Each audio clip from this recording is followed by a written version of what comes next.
What is up, guys? This is Dom from the Home Buyers, and I'm with my good buddy Sumit. He just purchased 70 units here at London Square, and he's helping real people build wealth. Love it. Dom, I'm really happy to have you here. I can't wait to show you what we're doing here. We just started this project and we've really got it rolling. Can't wait to see what's next. Yeah, so I got a lot of questions I want to ask you, but first, can we check out the property? I'd love to. Let's do it. Ready to go? Cool. Yeah, let's get it. Let's do it. So how long ago did you get these?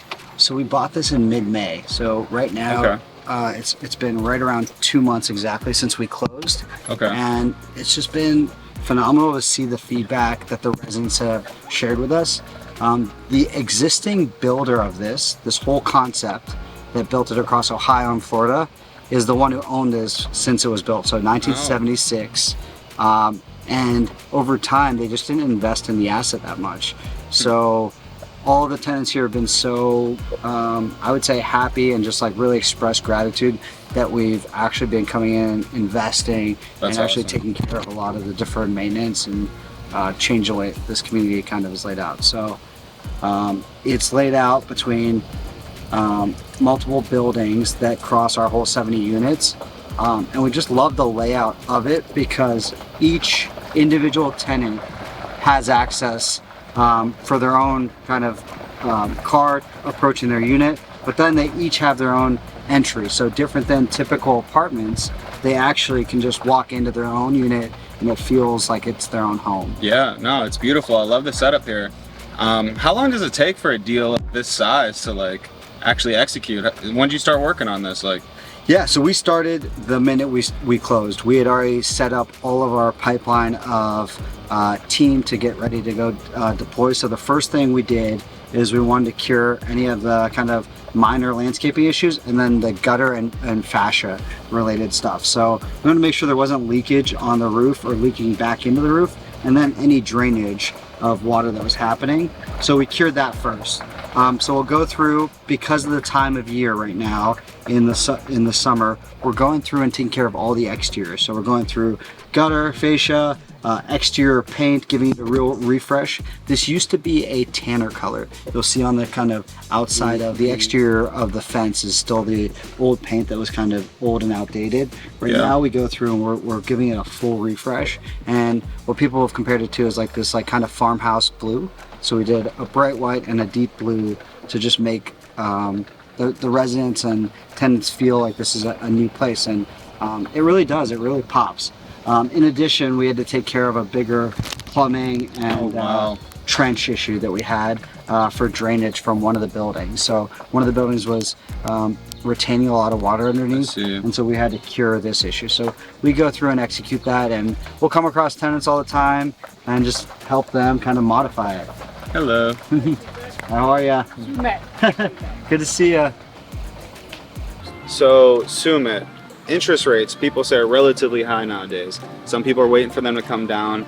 Is that affecting you? Are you still buying units? Like, I see you got this, interest rates were high. Are you worried at all, or how do you account for that? What do you think the market has to say with that? Can you still buy? And Yeah, so I think in the markets like Ohio, you can definitely buy, because right here, the going in cap rate was 7%. So even if interest rates are a little bit above that you can go in and force the value creation and increase your cap rate and actually be able to afford your interest rate or your debt payment.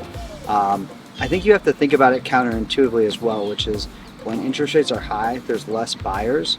So it's a better time to buy and create value when there's less market activity, there's less people trying to buy. So I think when interest rates go down, right, this apartment community was bought for $40,000 per door. If interest rates would have been 5.5%, 4.5%, this would have been 55 to 65, 70,000 per door. Interesting, yeah. So if we can buy during a high interest environment and stomach and execute the business plan, the value increases if interest rates go down. We assume that interest rates don't go down because we don't want to be we want to mitigate risk and just assume that we're going to be in a higher interest rate environment right now, and we know that the business plan still works because there's value to create. Yeah, so cool. So Sumit, you founded and created Bloom Wealth Private Equity, right? Yep. So you help people grow their wealth. how are you helping people, and like how did this all start? Yeah, I mean, the real pain point was I came back from starting my career in New York City at a big firm, and I started to actually understand the world of business beyond kind of being in high school and college. And I started talking for the first time to my parents about where they were with investments and money. And I realized that my parents, as just individuals in America, but also as immigrants, didn't have good access to financial education. And so I started on this path of like, I got to figure this out so that I could help my parents out. Yeah. So it was so cool to see this world. And Awesome. I went into stocks, went into crypto, went into all these things. The one asset that never was something I could really figure out and do well on was real estate. I think all the others have a lot of psychology, and you can do well in a lot of different investments, but real estate, in the way you can buy something at a good value and force value, has been a really tremendous way to build wealth, not only for my parents, for myself, and then I brought it out to my friends, family, and friends of theirs, and it's been extremely rewarding to help people on the path to what I think shouldn't be a foreign thing and is not taught, and give them that access. I mean, that's got to feel great. You're helping a lot of people out. So let's say one of the viewers has a lot of money and they're looking to invest and make passive returns. How do you get started investing with you? Like, what's the process look like, and how do you offer returns to investors?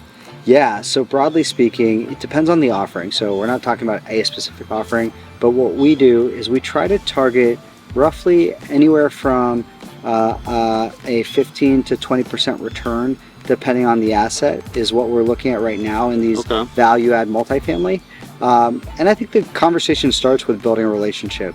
Learn about what we do, why we invest in Ohio, why we invest in kind of these secondary and tertiary areas where there's a lot of ability to change the lives of these individuals that live in these communities, but there's also a way to buy something that really is going to not go down in value.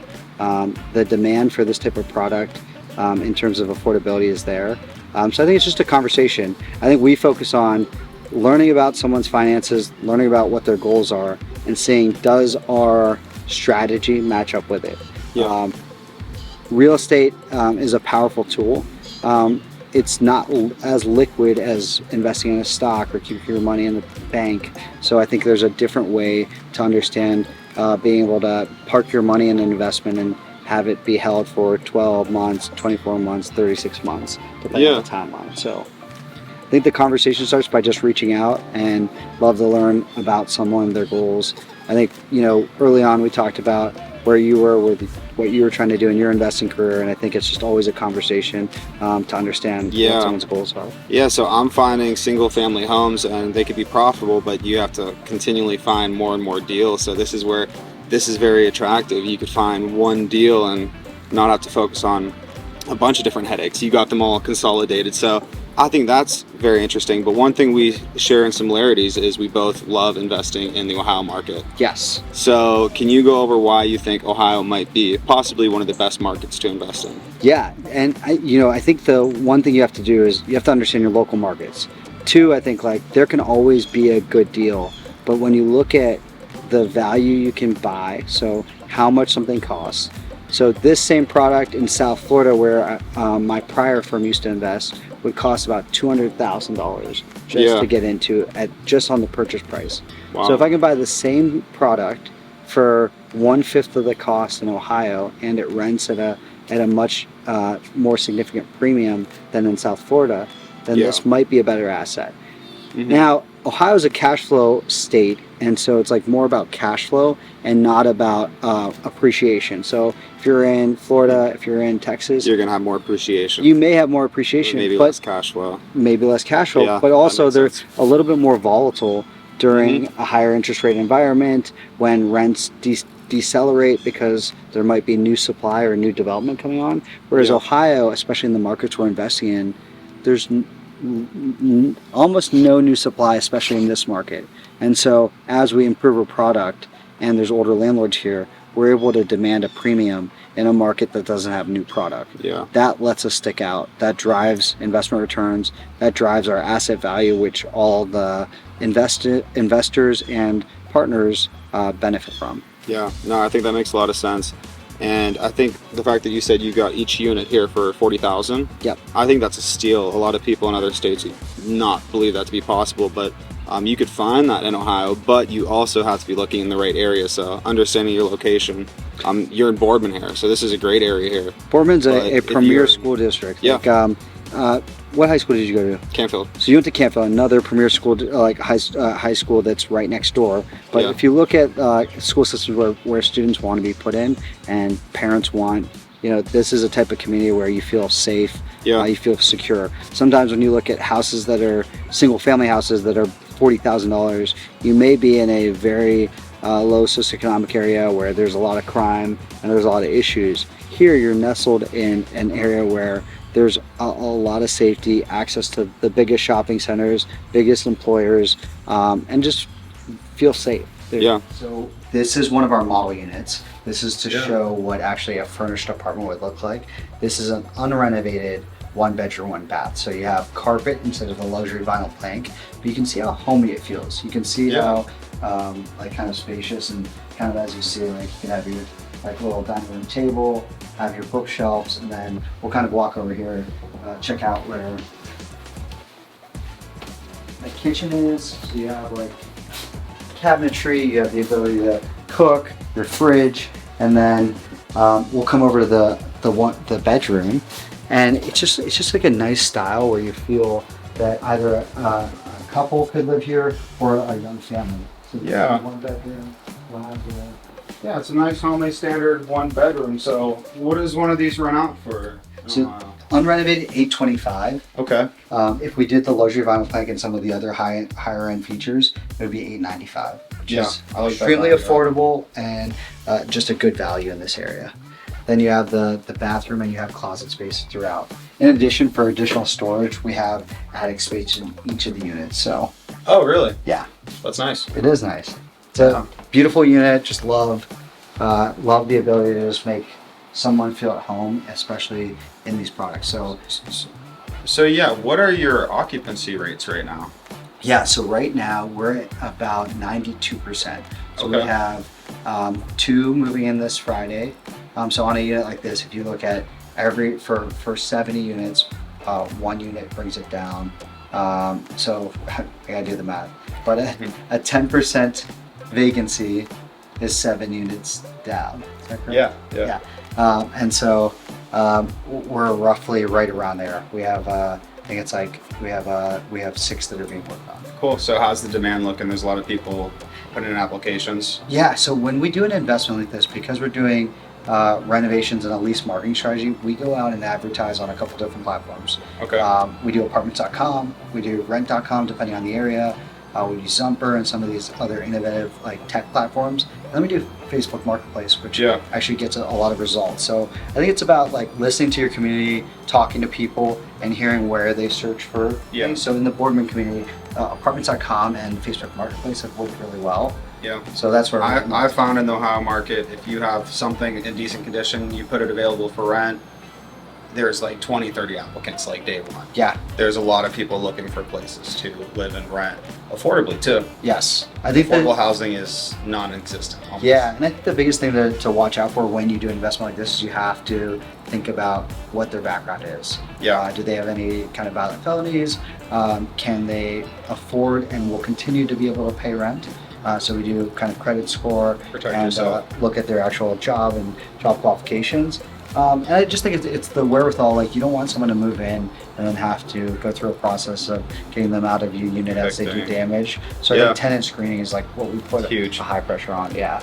Not just taking anyone just because you need to fill a unit. That also isn't the best. So we'll wait for the right tenants and applicants, but we'll get a lot of applications. Like right now, my phone's kind of dinging of applications. I've been seeing it. Yeah. So it's nice. It's a really good feeling because then you know that the product is attracting people and that you're not setting your prices too far beyond reach. Yeah. So. Awesome. So Sumit, what are your strategies to try to increase the value in increase the rent.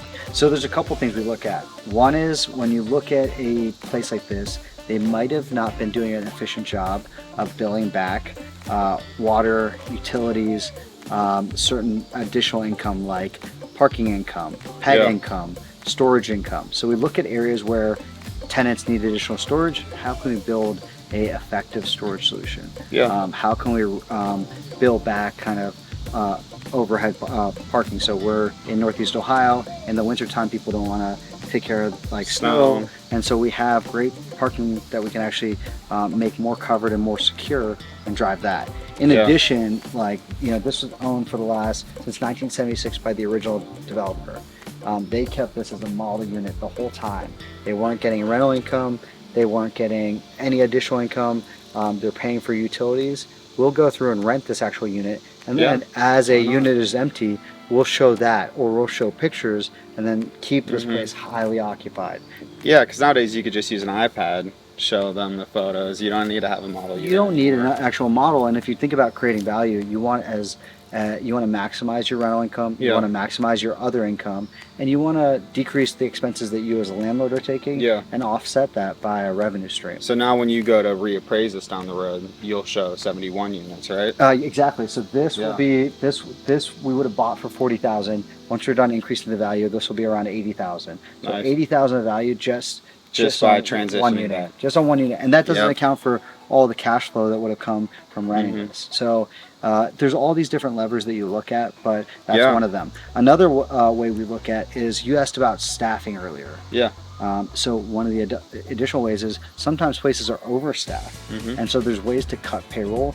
And sometimes when you're overstaffed, there's a lot of wastage. So you'll have one guy, like one maintenance person not working, kind of taking a lot of like cigarette breaks or breaks, going out and buying supplies, but you already have them.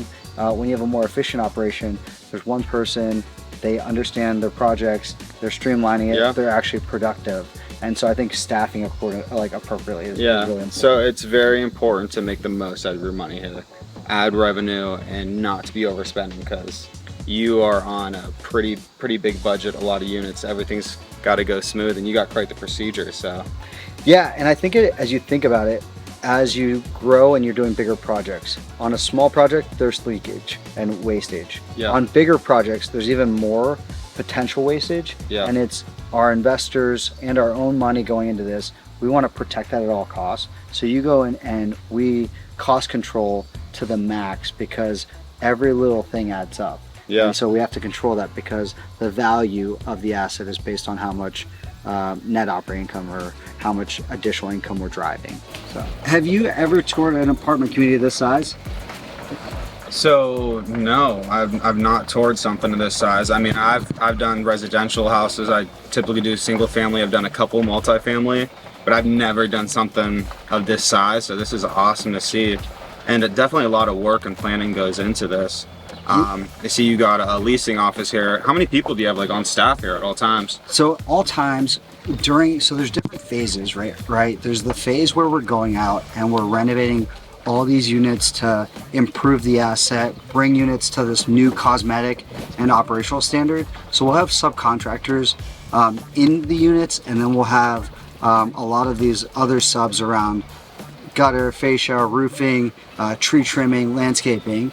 And then during the lease up, we'll have a maintenance and our leasing agent, plus myself, my partner, the general partners that go out and oversee everything, and then a regional that comes and oversees. So during the lease up, when we're doing a lot of projects, there's typically full-time 2 staff at a size of this community, so 70 units, plus all the kind of additional help that comes in for the specialized. As you can see, like, it just has this like really nice homey feel for each of the units. You'll see we're gonna cross Omar, one of our maintenance guys. Omar is a real specialist. He kind of understands every single piece of the business.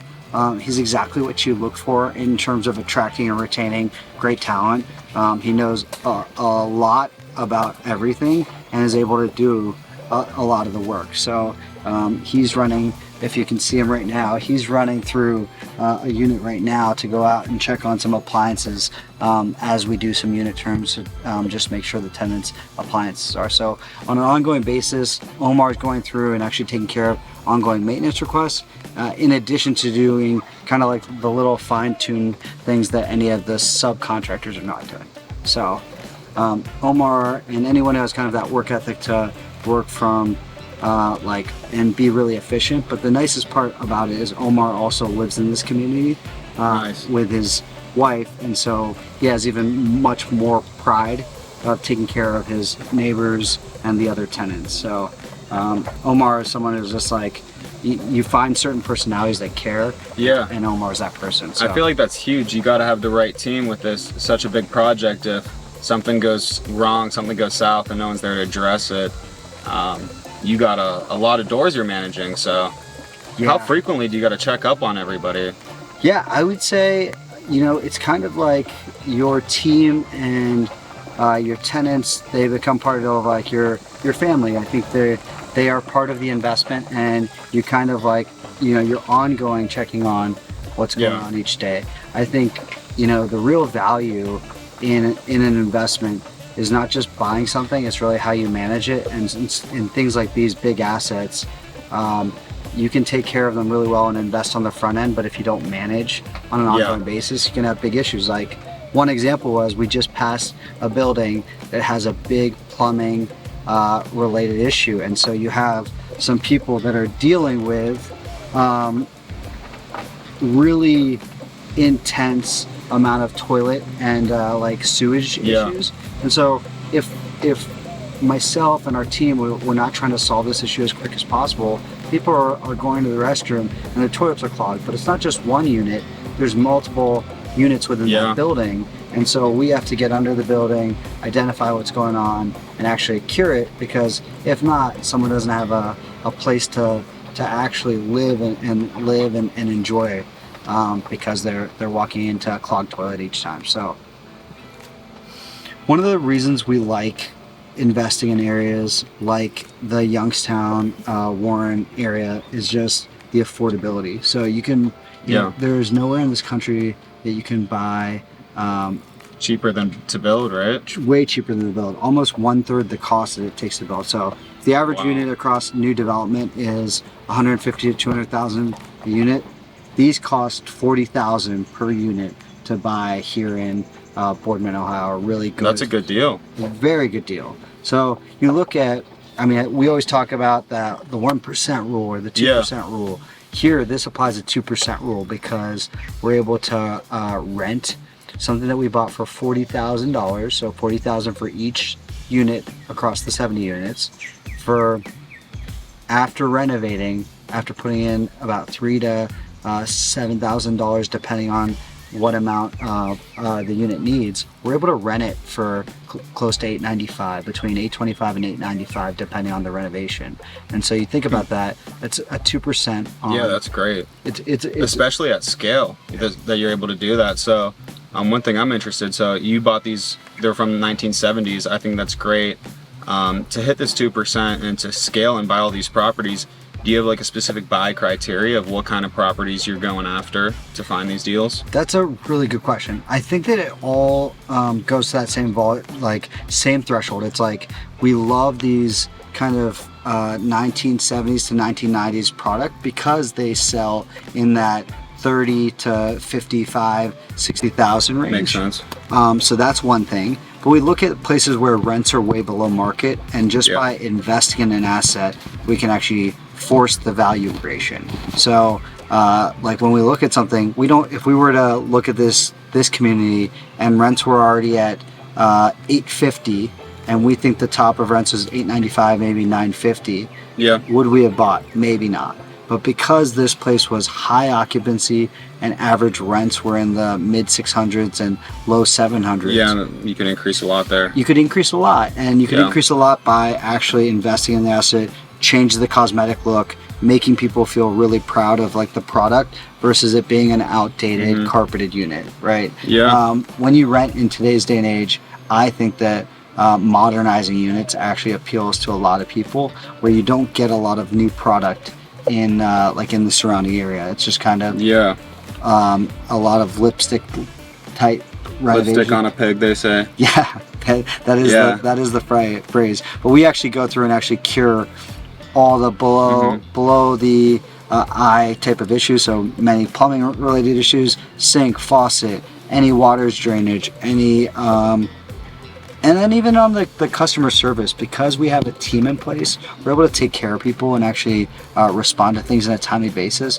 Whereas a small landlord or small real estate investor or real estate owner just doesn't have the wherewithal to take care of people on an ongoing basis. Yeah, it's a lot of bandwidth. So after hearing all this, you know, it's pretty enticing to want to invest with you. So I want to understand, are you a REIT or are you a syndication, and what's the difference?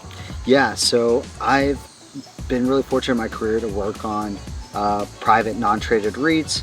I've also worked in private equity firms that did syndications or funds. So the way we model it is we do syndications and funds. So the difference is a syndication can be a single deal, a fund can be multiple syndications. We look at this deal as an individual deal, so it's a syndication. So that means when we're sharing with an investor what we're doing, they know the address, they know the business plan, and they understand that this is the one deal they're invested in. Or you can be in a fund, which is multiple deals. Okay. So obviously this deal is already taken care of. We missed out on this. What future deals do you have going on? Any other deals you're working on? Yeah, so we actually have 3 more deals in the pipeline right now. One is a 166 unit in the Cleveland area. We have a suburb of Cuyahoga Falls, a 55 unit exact model of this. And then we have a 42 unit in the Cleveland area. It's the same kind of, we try to really mitigate risk, one for ourselves on the operation, which is buy something at a great value, good purchase price, mitigate the risk there. So that's like the first lever. Then understand how much you have to budget to actually improve the asset. So how you control your renovation budget.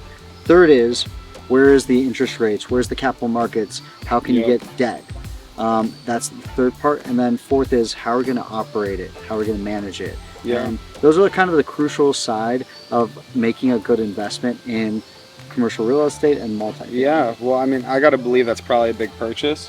Probably a couple mil for those couple deals. Yeah, so the 166 unit as total is 7.5 million. The other is roughly 3.2 million. And then the other is about 3.6 in today's negotiation. So you need 13, 14 million. So how many investors are you looking to take on for that? Yeah, it depends on the check size and amount of people.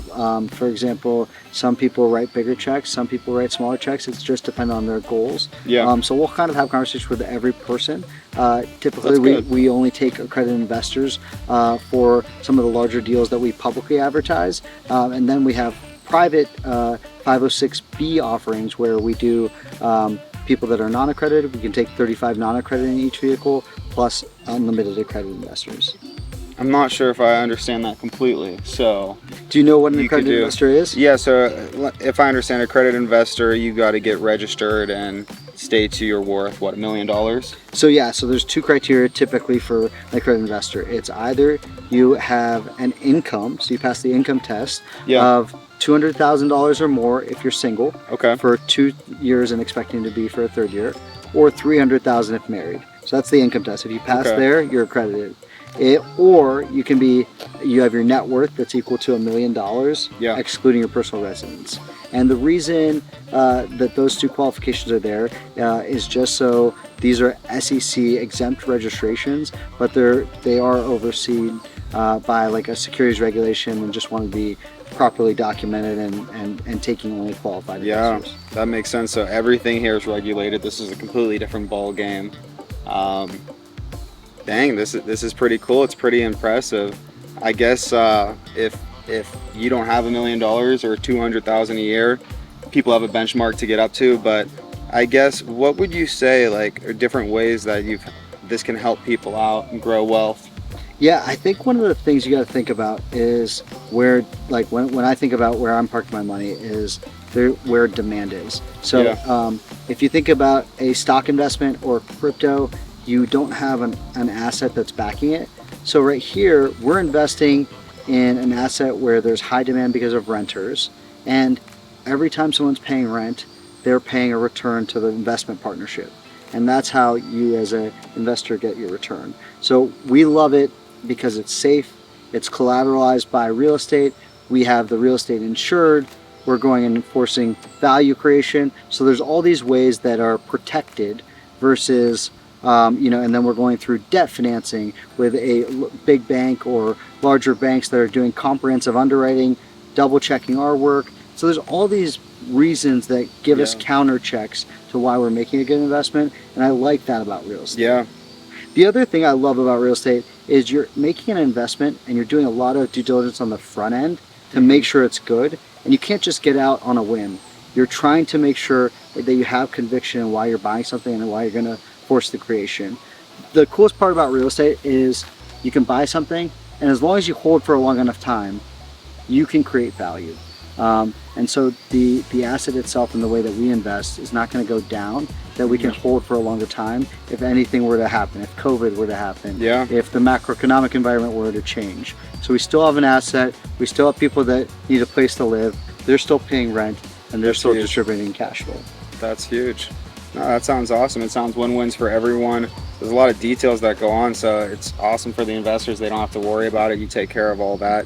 You're helping people enhance their living, giving them better housing, and it sounds like you're also helping people transition portfolios, and you're buying over people's portfolios. Yeah, so I think the coolest part of this is they're getting exposed to something that gives them predictability. Yeah. So when you're in the stock market, if you're near retirement or you need predictable amount of money coming in, here when we expect a certain business plan and let's say an amount that's annually going to come to an investor, they can depend on that kind of income stream because of our business plan around it. Well, let's say somebody's listening and they're a retiring landlord and they have X amount of properties and units. What's your ideal criteria for how many units you're buying? Will you buy 10 units or is your minimum 20, 30, 40? Yeah, I think it depends on the location and our teams. So we typically focus in on a 2-hour radius of Cleveland. So we go all the way to Youngstown and the Warren area where we're all from, all the way to a little bit north of Columbus, all the way to the west side of Lorraine. So a 2.5 to 3 hour radius allows us to always keep eyes on it and oversee. So the beautiful part about someone who wants to be a passive investor and doesn't want to answer a tenant's headache call about a toilet being clogged or some big issue is that we manage all that. The other side of it is that kind of we have an expertise in understanding what needs to be done and renovated and can do it at scale and at more effective cost controls. So trusting us to kind of do that and just being able to park your money and get returns is a great way for people that don't want to be involved. That's great. So if you're an investor and you're looking to invest with you, or maybe someone's got a 60 unit in Cleveland they want to sell, where can people get a hold of you? You guys got a website? Yeah, so we have a website. I personally prefer that people reach out directly. So the best way to reach out is my email, which is Sumit, S-U-M-I-T, at invest, I-N-V-E-S-T, BWP, which is bloomwealthpartners.com. So it's Sumit, S-U-M-I-T, at invest, I-N-V-E-S-T, BWP.com. Good. Hey Sumit, man, I really appreciate you taking time out of your busy day to show me your properties, teach me, educate me on how you're doing it, and also teach the audience. It means a lot to me. I'm learning, and if you guys liked it too, feel free to like, comment, subscribe, and let us know if you guys want to see a part 2. I'm really excited with what you taught me today, man. I would love to do a part 2. Dom, it means the world to me that you came out. I think one of the coolest parts is just being able to show you, even your family or friends and your network, how to build wealth in real estate. I think that there's so much power here, and I hope that everyone learns this because it really changes the world in terms of understanding financial abundance and having control of your finances. So anytime you need anything, I'm always there for you. Thank you, man. Let's get financially free.